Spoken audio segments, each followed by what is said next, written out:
Dr. Zakir, could you furthermore explain then what are the particular conditions that make zakah or zakat an obligation upon the Muslim? Zakat is compulsory on every Muslim, irrespective whether it's a man or a woman, whether adult or minor, whether sane or insane, as long as he's a free citizen. And he has surplus wealth or savings which has reached the nisab level or above it, and he has that wealth or surplus amount or saving for one complete hijri year or lunar year. Then zakat becomes compulsory on that particular Muslim, and most of the time, most of the cases, it is 2.5%. So basically, there are few conditions required. Number one, that person should be a Muslim, irrespective of whether male, female, young, old, sane, insane, it doesn't matter, a Muslim. Number two, he should be a free citizen. Number three, he should be a sahib-e-nisab. That means he should be the sole owner of that surplus wealth. Above the basic requirement, whatever savings he has got, whatever surplus he has got, he should be the sole owner of it. It should not belong to somebody else. And it should be with him for one complete lunar year or hijri year, as it's mentioned in the hadith of Tirmidhi, hadith number 631. The beloved Prophet ﷺ said that zakat is payable on the property, but natural, which is surplus on the wealth, which a person possesses and has with him for 1 year. And the last criteria is that zakat should be paid from lawful earnings. It should be from halal earnings. As the beloved Prophet ﷺ said, it's mentioned in Sunan Naik, hadith number 2525, where the beloved Prophet said that prayer without cleanliness is not accepted. Same, zakat without lawful earnings is not accepted. So zakat that you give should be from lawful earnings. That is a requirement.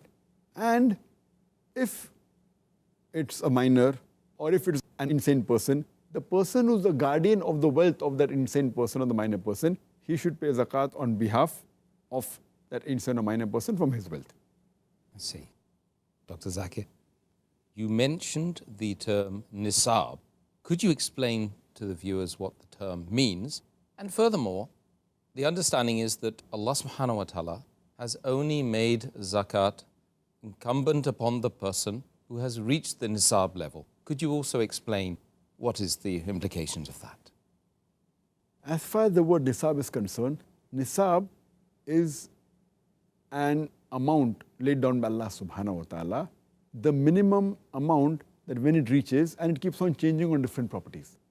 When it reaches that level on which zakat is compulsory, then that minimum limit is called as the nisab. And Allah subhanahu wa ta'ala has made it compulsory that zakat should be given only when a person reaches nisab, is for many reasons. Number one, those people who are poor, they will not be unnecessarily taxed with it, with the zakat. And furthermore, those who are rich will surely have to pay the zakat from their surplus wealth. Secondly, it is an insurance against those countries who want to levy a tax on the needy and the poor. So nisab has been laid down. That means they cannot tax a person who is below the nisab level. So it is insurance against those countries who want to levy a tax on the needy and the poor. Furthermore, a person who wants to know whether he should pay zakat or not. So if he knows his surplus wealth, his excess wealth has reached the nisab level, he knows that he has to pay. As far as the person who is rich, for him, if he is wealthy, so all the excess wealth but natural is liable for zakat. Nisab has got two requirements.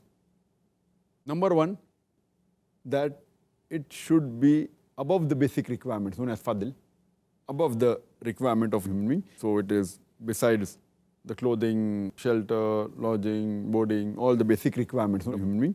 If he has surplus wealth or saving, then if it reaches nisab level, then that is counted for zakat. And what is the basic requirement depends upon the Islamic Sharia. Because if we see today, many of the modern countries, for their basic requirement may be luxury, for them basic requirement may be a very big car or a big mansion, maybe excessive food, maybe alcohol, whatever it is. So it should be according to the Islamic guidelines. And we are not bothered what does the UNO tell us, or the International Monetary Fund tells us, or what the Security Social Company tells us, that what is the basic requirement. It is according to the Islamic guidelines, which is mentioned in the Hadith, etc. If it is above that, then if it reaches the nisab level, then zakat has to be given. And secondly, it should be with the person for 1 full year. As I mentioned earlier, our beloved Prophet ﷺ said, it's mentioned in the Hadith of Tirmidhi, Hadith number 631, the Prophet said that anyone who possesses wealth with him, or property, but natural, reaching the nisab level, that's surplus wealth, for 1 full year in his possession, then he should pay zakat on it. There is exception to this rule for farm products, as Allah says in Surah Anam, chapter number 6, verse number 141, that give what is due according to what is proper on the day of harvest. Means if it's harvest, farm products, give it on the same day. You don't have to wait for 1 year. And according to Imam Abadi, he says there are 2 types of zakat. One type of zakat is on that goods which cannot be invested. It remains the same, talking about farm products, and that you have to give immediately. And that which can be invested, whether gold, silver, merchandise, so it has to be with you in possession for 1 year. And after it's in possession for 1 year, above the nisab level, then you have to give zakat.